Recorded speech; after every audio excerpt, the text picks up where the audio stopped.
Tamil news பார்வையாளர்களுக்கு அன்பு வணக்கம். இன்றைய சிறப்பு நேர்காணல் நிகழ்ச்சியில நம்மோடு இணைந்திருக்கும் சிறப்பு விருந்தினர், சென்னை உயர்நீதிமன்றத்தினுடைய முன்னாள் கூடுதல் அரசு வழக்கறிஞர், மரியாதைக்குரிய திரு செந்தில்வேல் சார் தான் இணைஞ்சிருக்காங்க. சார் வணக்கம்.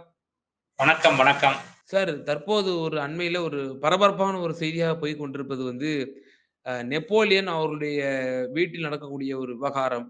அவருடைய மகன் அவர்கள் நம்ம எல்லாருக்கும் தெரியும். அவர் ஒரு மாற்றுத்திறனாளி என்று. அ அவருடைய திருமணம் ஆன நாள் முதல் அந்த அவர் மீதான அந்த ஒரு ஒரு சமூக விரோதி என்றே நம்ம சொல்லலாம். சமூக விரோதிகளாலும், ஒரு மனிதாபிமானமற்றவர்களுடைய அந்த விமர்சனங்களும் சமூக வலைதளங்களிலும் சரி, வீடியோக்களாகவும் சரி, பல ஊடகங்கள்ல அத பேசு பொருளாக இருக்கிறத நம்ம பார்க்க முடியுது.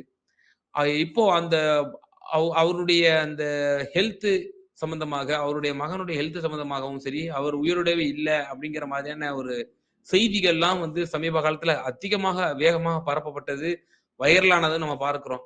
அதைத் தொடர்ந்து அவருடைய உறவினர்கள் நெல்லை மாவட்டத்தினுடைய எஸ்பி அலுவலகத்த அணுகி புகாரும் கொடுத்திருக்கிறாங்க.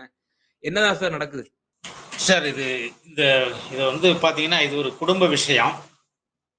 இது தொடர்ந்து வலைத்தளங்கள்லயும், இந்த மாரி மீடியாக்கள்லயும் டிஸ்கஸ் பண்றதே தவறான விஷயம்.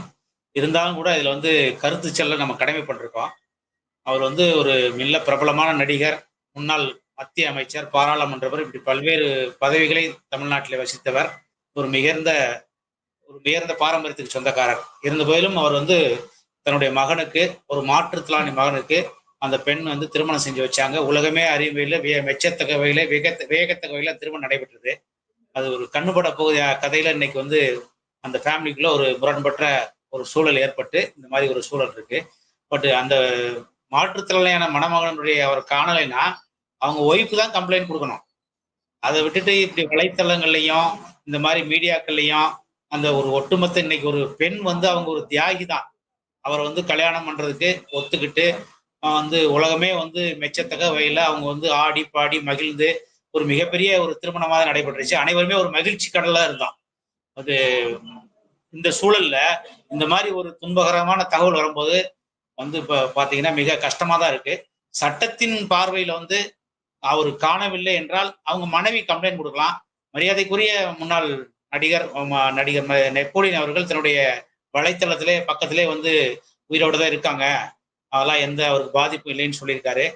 அதே மாதிரி அவருடைய உறவினர்கள் இந்த மாதிரி தவறான தகவல் தமிழ்நாட்டில் உழவுது அப்படின்னு சொல்லிட்டு சென்னை எஸ்பி ஆபீஸ்ல, நெல்லை எஸ்பி ஆபீஸ்ல கம்ப்ளைண்ட் கொடுத்ததா தகவல் வருது.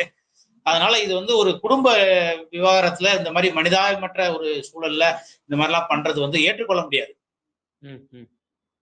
ஒரு குடும்பத்துக்குள்ள உள்ள ஒரு சின்ன சின்ன குடும்பம்னாலே சின்ன சின்ன மனமாராய்ச்சிகள் இருக்கும், சின்ன சின்ன சண்டைகள் இருக்கும், சாதாரண உள்ளவங்க குடும்பத்துல இருக்கும்.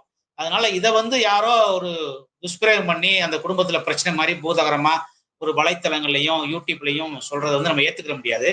அந்த பெண்ணினுடைய கருத்தை அறிஞ்சாதான் நம்ம இதை பத்தி எதுவும் கருத்து சொல்ல முடியும். இப்ப நம்ம முதல்ல பிரதானமா ஒரு விஷயம் சொல்லியிருந்தீங்க. அந்த பெண்மணி ஒரு மிகப்பெரிய தியாகி அப்படின்ற ஒரு விஷயத்த நீங்க குறிப்பிட்டிருந்தீங்க. உணர்வுபூர்வமா நாமளுமே அத வெளிப்படையா பார்க்கும் பொழுது, ஒரு வரவேற்கத்தக்க ஒரு அம்சமாகவும், ஒரு தியாகி மனப்பான்மை போல தான் நமக்கும் அது உணர்கிறோம்.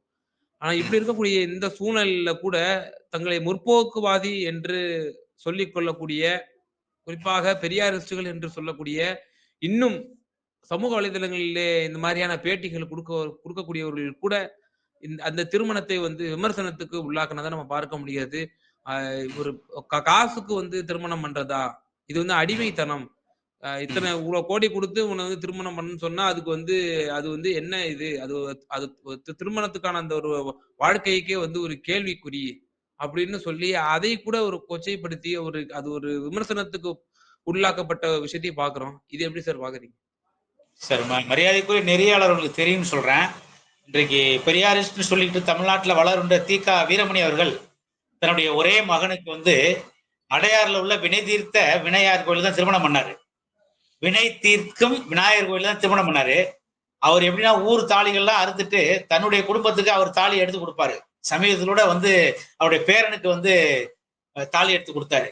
அதனால இந்த மாதிரி ஒரு ஒரு ஒரு மிகப்பெரிய இன்னைக்கு அமெரிக்கா இந்தியாவில் சம்பாரிச்சு நீங்க அமெரிக்காவில் இன்வெஸ்ட் பண்ணி நிறைய தமிழர்களுக்கு மரியாதைக்குரிய அரசியல் மாற்றங்கள்லாம் மறந்துடும் இந்த விஷயத்துல. நிறைய தமிழர்களுக்கு வந்து அவர் வந்து வேலை வாய்ப்பெல்லாம் இங்க ஏற்படுத்தி கொடுத்துருக்காரு. அவருடைய கம்பெனில, அவருடைய நிறுவனங்கள்ல. அதை வந்து ஒரு மனிதாபிமானப்படிதான் பார்க்கணும். இதுல போய் வந்து பெரியார்ட்டையும் பகுத்தறிவையும் அடிமைத்தனத்தையும் எல்லாம் நம்ம வந்து புகுத்த முடியாது. இப்படி ஒரு குரூப் வந்து இப்படி வந்து பெண்ணடிமைங்கிற பேர்ல சமூக கலாச்சாரங்களை வந்து உடைக்கிறதுல அப்படி தர்றாங்க. இதெல்லாம் தவறான விஷயம். அந்த பெண்ணுடைய கருத்து தான் நம்மளுக்கு மெயின். அவங்கள்ட்ட இருந்து இது வரைக்கும் புகாரோ இல்ல அவங்க அந்த குடும்பத்தை பத்தி விமர்சனமோ இது வரைக்கும் வந்ததாக தெரியல. அதனால வந்து இப்படி இதுல மூன்றாம் நபர்கள் இதுல தலையிட்டு இந்த மாதிரி விஷயங்களை வந்து ஷேர் பண்றது, வலைத்தளங்களை ஷேர் பண்றது, கருத்து சொல்றது, இதெல்லாம் வந்து ஒரு அவமானமாகவும் அசிங்கமாகவும் நான் ஃபீல் பண்றேன். இப்போ அவர்கள் வந்து ஒரு நெப்போலியன் அவர்கள் வெளிப்படையா நமக்கே தெரியுது. அவர் ஒரு பில்லியனரா இருக்காரு. ஒரு பல பல ஆயிரக்கணக்கானவர்களுக்கு வந்து தன்னுடைய துறைகள்ல சார்பா ஒரு வேலைகள வந்து உண்டு பண்ணி தந்திருக்கிறாரு. அவர் சொந்தமான இடங்கள் வந்து பல ஏக்கர்கள் இருக்குது. ஸோ இது வெளிப்படையா அவர் ஒரு மிகப்பெரிய ஒரு ஒரு பணக்காரர் அப்படிங்கிற ஒரே காரணத்துக்காகத்தான் வந்து பொதுமக்கள் அல்லது இந்த மாதிரியான சமூக ஊடகங்கள் மூலியமாக வந்து அவர் மீது இந்த காழ்ப்புணர்ச்சியும், வன்மத்தையும் வந்து வெளிப்படுத்துறாங்க அப்படின்னு நம்ம பார்க்க முடியுதா சார்? டெஃபினட்டா. இப்ப நான் மறுபடியும் என்னுடைய பதில் என்னன்னா, இதுல இதுல இது இந்த வலைத்தளத்துல டிஸ்கஸ் பண்ற மாதிரி, பொதுமக்கள் டிஸ்கஸ் பண்ற மாதிரி, உண்மையிலேயே அந்த பாதிக்கப்பட்ட பெண் பாதிக்கப்பட்டிருந்தா நேரம் வெளியே வந்திருப்பாங்கல்ல. பெண் இது வரைக்கும் எந்த கருத்துமே சொல்லி அந்த ஃபேமிலியை பத்தி. ஏன் வந்து இது மூன்றாம் நபர்கள், நான்காம் நபர்கள்லாம் இதுல வந்து கருத்து சொல்றாங்க. இதுல என்ன, இதுல பகுத்தறிவாதிக்கு இங்க என்ன வேலை? ஒரு குடும்பத்துக்குள்ள எந்த குடும்பத்துல பிரச்சனை இல்லாம இருக்கு? அம்பானில இருந்து அதானில இருந்து கீழே குப்பல்ல இருந்து சுப்பல்ல இருந்து அத்தனை குடும்பத்திலையும் பிரச்சனை இல்லாத குடும்பம் இருக்குமா? அதனால இது ஒரு குடும்ப விஷயம். இதுல வந்து மூன்றாம் நபர்கள் மூக்கு நுழைப்பது ஒரு அசிங்கமான அவமானமா நினைக்கிறேன் சார். அதே போல சார், இப்போ நீங்க ஒரு வழக்கறிஞரா இருக்கீங்க. இப்போ இந்த இந்த விவகாரத்துல வந்து புகார் கொடுத்திருக்கிறாங்க. இது மாதிரியான ஒரு பெண்ணை இழிவுபடுத்தும் நோக்கமாக அவர் வந்து இந்தியாவுக்கு வந்து விட்டார். அவர் வந்து கணவரோடு வாழ பிடிக்கவில்லை என்பது போன்ற அவதூறுகள்.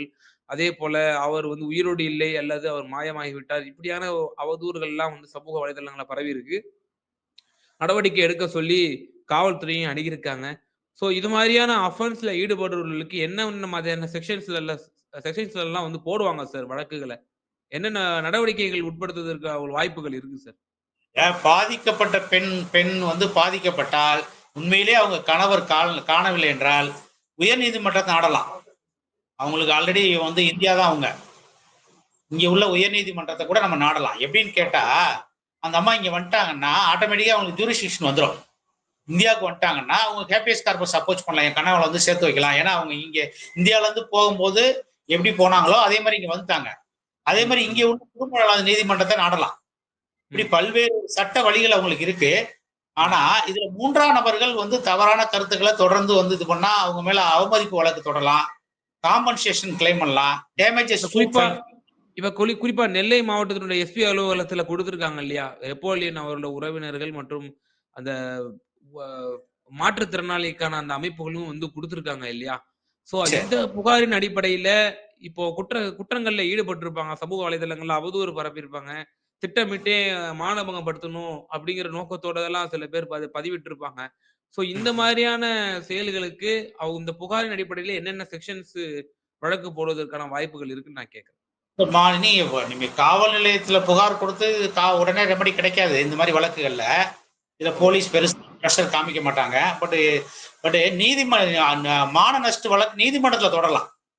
யாரெல்லாம் இதுல வந்து யாரெல்லாம் இதுல வந்து பரப்புறாங்களோ அவங்கள வந்து ஐடென்டி பண்ணி அவங்க மேல மான நஷ்ட வழக்கு டைரக்டாவே வந்து பிரைவேட் கம்பெனிலே போலாம். Okay sir. அப்போ காவல்துறையில இந்த புகார் வந்து மிகப்பெரிய ஒரு ஆக்ஷன்லாம் உள்ளாக மாட்டாங்க அப்படின்னு நீங்க சொல்றீங்க. டெஃபினட்டா. காவல்துறை நினைச்ச நடவடிக்கை எடுக்கலாம். இன்றைய காவல்துறை அந்த அளவுக்கு காவல்துறை இருக்கிற மாதிரி தெரியல. மிகப்பெரிய லெவல்ல ஏதாவது நம்ம அவங்களுக்கு பிரஷர் போட்டாதான், அவங்க ஃபேமிலில இருந்து பிரஷர் போட்டாதான் காவல்துறை நடவடிக்கை எடுக்கும். இதுல மாற்றுத்திறனாளி அமைப்புகள், பகுத்தறிவுவாதிகள், பெரியாரிஸ்டுகள் யாருக்கும் இங்க வேலை கிடையாது. நான் மறுபடியும் சொல்றேன். அந்த குடும்பங்கள் பேசி முடிவு. இது வந்து இரு குடும்பத்துக்குள்ள உள்ள விஷயம். அதுக்கு சட்டம் இருக்கு. குடும்ப நல நீதிமன்றம் இருக்கு. அந்த உண்மையிலே வந்து அவங்களுடைய ஹஸ்பண்ட் காணலைன்னா அவங்க வந்து ஹேபியஸ் கார்பஸ் போலாம், இந்த மாதிரி நிறைய சட்டம் இருக்கு, அதை யூஸ் பண்ணிக்கலாம். Okay sir. அதைத் தொடர்ந்து இப்போ அம்மையார் கனிமொழி திமுகவை சார்ந்த எம்பி அவர்கள் வந்து 7 நாள் பயணமாக ஜப்பானுக்கு சென்றிருக்கிறாங்க. ஸோ ஜப்பானுக்கு சென்ற பொழுது அவர்களுடைய அந்த பயணத்துல வந்து நெப்போலியன் அவருடைய இல்லத்துக்கு சென்றிருக்கிறாங்க. அந்த இல்லத்திலே விசிட் செஞ்ச அந்த வீடியோவ வந்து திரு நெப்போலியன் அவர்கள் தன்னுடைய சமூக வலைதள பக்கத்துல வந்து பதிவிட்டிருக்கிறாங்க.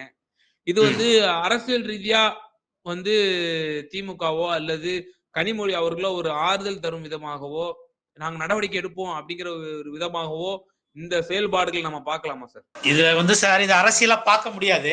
மறுபடியும் இது வந்து ஒரு குடும்ப விஷயம். இது அவங்க வந்து அவர் வந்து திராவிட முன்னேற்ற கழகத்துல பயணம் பண்ணியிருக்காரு, மத்திய அமைச்சரா இருக்காரு, பாராளுமன்ற உறுப்பினர் இருக்காரு. அதனால அவங்க அந்த பழைய பாசத்துல போய் பார்த்துருக்கலாம். இதை நம்ம பெருசா இது அரசியல் ஆக்கக்கூடாது. இது குடும்ப விஷயம். இதுல அரசியல் கலக்கக்கூடாது என்னுடைய ஒப்பீனியன். Okay sir. நிச்சயமா சமூக வலைதளங்கள்ல வந்து இப்போ தொழிற்சாதனங்கள் வந்து அதிகமாக பெருகுனதனுடைய விளைவாக அட்வான்டேஜஸ் வந்து எந்த அளவுக்கு இருக்கோ அதுக்கு வந்து பல மடங்கு வந்து டிஸ்அட்வான்டேஜஸ் வந்து இது மாதிரியான துஷ்பிரயோகம் செய்யக்கூடிய ஒரு செயல்கள் நம்ம பார்க்க முடியுது. அவதூறுகள், பல குடும்பங்களுடைய அந்தரங்க விஷயங்கள், நீங்க சொல்வது போல பல எண்ணற்ற மோசடிகள் இது மாதிரியான விவகாரங்கள்லாம் வந்து பொது வெளியிலே வந்து ஒரு ஒரு குடும்பத்தினுடைய நிலையவே வந்து கேள்விக்குறியாகக்கூடிய சம்பவங்கள் நடக்குது. பார்ப்போம் சார் காவல்துறை இந்த மாதிரி நடவடிக்கை எடுக்கிறது, நெப்போலியன் தரப்பு அடுத்த கட்ட நடவடிக்கை என்ன மாதிரி எடுக்கிறாங்க அப்படின்னு சொல்லி. இந்த மாதிரி வந்து சமூக வலைத்தளத்துல ஒரு நாள் புரட்சி வெடிக்கும், பொய்யும் புரட்டும் வீழும். இது வந்து ஒரு இந்த இந்த கலிகாலத்துல இந்த மாதிரி ஒரு குடும்ப விஷயங்கள்ல ஒரு தவறான தகவல்களை பரப்பி அந்த குடும்பங்களை பிரிக்கிறதுல பகுத்தறிவு பேர்ல பெரியாரிஸ்ட் பேர்ல வந்து வந்து பண்றது மிகப்பெரிய வன்மையாக கண்டிக்கத்தக்கது. Okay sir. நிச்சயமா சார். பல்வேறு இந்த நெப்போலியன் அவர்களுடைய குடும்பம் விவகாரமாக சட்ட ரீதியாகவும் சரி, பல மாராலிட்டி விவகாரமும் சரி, நீங்க பல விஷயங்களை எங்க நேயர்களுக்கு பகிர்ந்தீங்க. ரொம்ப நன்றி சார். Thank you, thank you. நமது தமிழ் நியூஸ் சேனலில் உங்களது பொருட்களை வெறும் 500 ரூபாயில் விளம்பரம் செய்ய வேண்டுமா? தொடர்புக்கு 7806942275 தொடர்பு கொள்ளுங்கள்.